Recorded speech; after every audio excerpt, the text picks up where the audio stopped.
Hello everyone, and welcome to the Brickformula review of my own creation, which is the Vulture.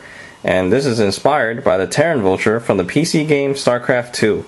And before I continue, I just want to point out that Blizzard Entertainment does not sponsor, endorse, or authorize this creation right here. This is purely fan-made by myself, so this is not an official set, okay? And moving forward, you can see that this Vulture is pretty cool and it closely resembles the one from the game.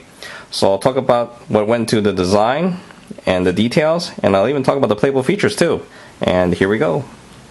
And here is the Vulture, okay? And here's what it looks like from the front. It's pretty neat.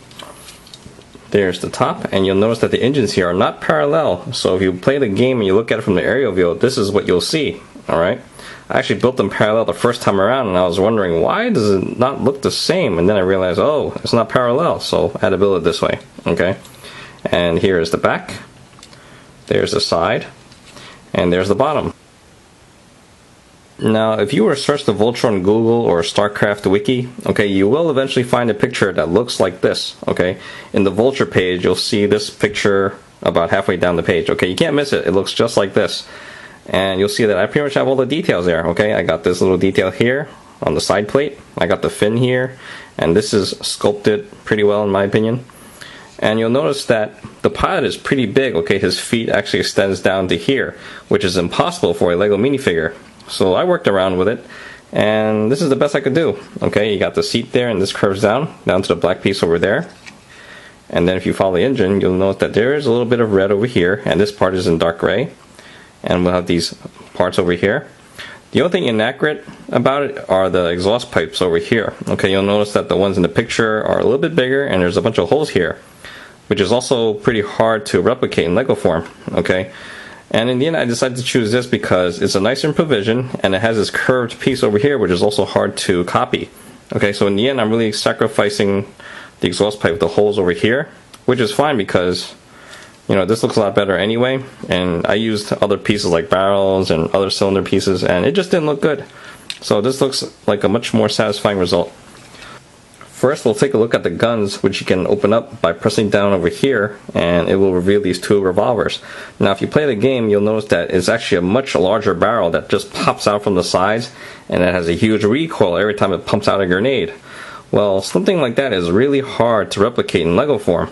Okay, I tried doing that with many different parts and shapes, and in the end I ended up with this because this is a improvisation, alright, because as you can see there's really not much space in here, and I'm trying to keep it down to minifigure scale.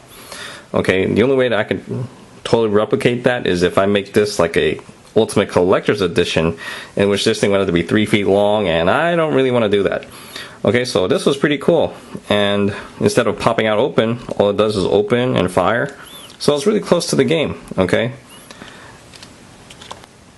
Now, if you search for pictures on this thing, you may find some fan art where the engines are tilted like this. And I figured that's a pretty cool feature too, so I added that in there.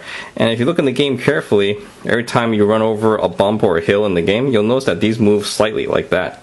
So it just shows that these things were meant to move like that as well, besides being tilted in this direction, okay? If you look inside over here, you'll notice that I have 2 joysticks for the pilot. And the reason why that's there is because when you play the game, you'll notice that there's a pilot portrait that is associated with the Vulture, and you'll see him yank a joystick every now and then, okay? And so that's why that's over there, so this way I'm not missing any features. And speaking of which, the only feature that I am missing in this Vulture model is the spider mine. Okay, I tried to see where those things come out from, and I have no idea. They just simply appear from the Vulture and they set themselves, okay? They may come from the back or from the bottom. Your guess is as good as mine. So in my original design, I actually had a spider mine attached to the bottom, but it looked really weird. So in the end, I decided to take it out, and it looks much better. But you're welcome to do whatever you want with a spider mine. Okay, there is some space for you to attach it there if you can make it small enough. Okay, so I just want to point that out. In the end, I'm really pleased with the way this thing turned out. It took me a long time to model it to look like those reference pictures. Okay, but it's okay. The most trouble I had was with the back over here. This is probably the most inaccurate part of the model because this was really blurry and hard to see. But after squinting a long time, this is what I pretty much made out. So hopefully this is pretty close to what we see in the reference pictures and the game. Okay, and in the end, it's pretty good. 90% resemblance, and to me that's just satisfactory. Now this model has 247 pieces, which may not seem like much, and you can get almost all the parts from the official LEGO website through the Pick-a-Brick, except for these two pieces over here. They used to have them, I have no idea why they took them off, but anyway, if you choose to get it there, it's going to run you in the neighborhood of $35 plus shipping, so it's easily going to go over $40. You can also get it from BrinkLink, although I'm not sure what it's going to cost over there, and I really do not recommend you get the design by me, because that's really overpriced. So in the end, I think it's better that you go to my website first, where I have the parts list, alright? And I'll have the link down below in the description, and you just see what parts you need first, okay? And you might have them in your collection. So this way you only have to get the parts that you do not have, which is a lot cheaper. And coming up really soon, I'll have the instructions on how to build a model, so we'll just go from there, okay? Also, it would be really nice that if you decide to get the parts from the official LEGO website, if you can just be so kind as to go to my website first and go down to the bottom where I have the LEGO banner. Just click on that to order the parts. This way I can get a small percentage of the sale at no additional cost to you. It'll be a great way for you to show your support, and hopefully you can see more of this in the future. And in the end, if you find that you are unwilling to get the parts on your own, I will offer the option so that you can get this model through eBay, okay? So just click on that for more details later on.